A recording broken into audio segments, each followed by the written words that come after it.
The Securities and Exchange Commission has proposed a number of changes to the practices of rating agencies. At issue, the integrity of these agencies and confusion about the meaning of the rating system. Joshua Rosner, managing director and an analyst at Graham Fisher & Company, says the SEC proposals are inadequate, and he joins us here in studio to complain. Josh, good to see you again. Why don't they go far enough? Well, we still are actually, we're talking about increasing disclosures. We're talking about changing the consulting relationship that the rating agencies have with customers. We're still not getting to the root of the issue. For the past 2 years, we've been talking about everything from the problem is the issuer pays model to the problem is that they've got conflicting business units. And we're not addressing actually the basic issues that need to be addressed.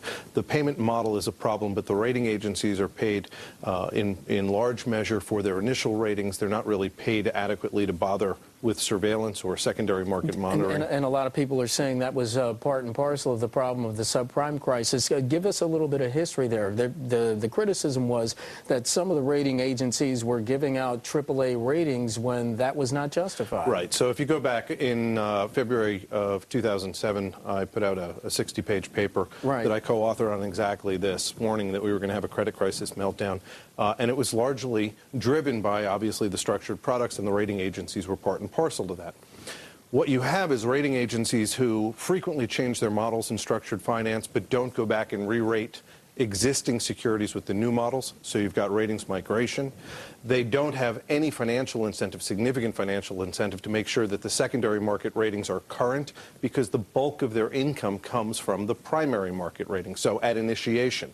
And so you need to actually fix the So you're saying they don't have an incentive then to go back and fix it? That's exactly right, and we're still not getting to the heart of that. Now, wouldn't it make more sense, as opposed to saying the problem is issuer pays or the problem is that they get paid for consulting, wouldn't it make more sense to say, if the rating agency gets typically, say, $1 million to rate the deal at origination and $20,000 a year for 10 years to do surveillance, call it $1.2 million, wouldn't it make more sense to just call that an all-in 10-year revenue stream, but then say that in years where the underlying securities cash flows don't meet the ratings estimates, their fees are reduced proportionately, so they only accrue the income in the current period in which it's earned, and like other businesses, their incentive is actually directly tied to the quality of their ratings. Okay, well, it sounds like a common sense solution to this problem. Then why hasn't it been adopted? Well, I saw you go back. Right. Why hasn't it been adopted up until now? Because there's been so much obfuscation. There's been so much sleight of hand. There's been so much of a very pedestrian understanding of what the problems were.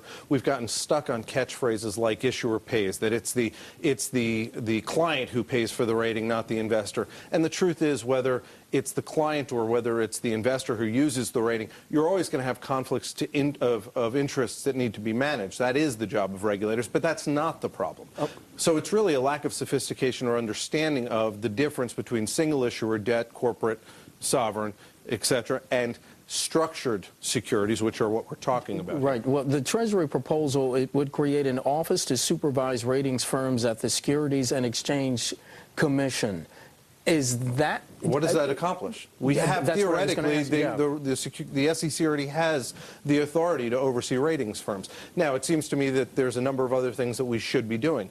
Ratings analysts don't get paid anything near what the analysts at the issuing investment bank get paid. So shouldn't we say that there should be a revolving door prohibition where you can't leave as a rating analyst for Moody's or S&P or Fitch and go work for Merrill on structuring deals for a period of a year or 2 years to avoid you actually doing favors for them when you're at the firm in hopes of getting hired? Shouldn't we actually go further, have minimum standards of education for ratings analysts? We don't have any such industry standards. Shouldn't we make sure that the people at the rating agencies that create the models are independent of business line pressures and report perhaps to an independent committee of the board of the ratings agency? Right. None of those very rational, very discreet, very simple fixes are even being discussed or considered at this point. Josh, let's try to get you back at some point in the near future, because it's, as you said, it's a very complicated issue. It's not a pedestrian issue at all, and it's something that probably needs a little bit more discussion. Hopefully we can have you back soon.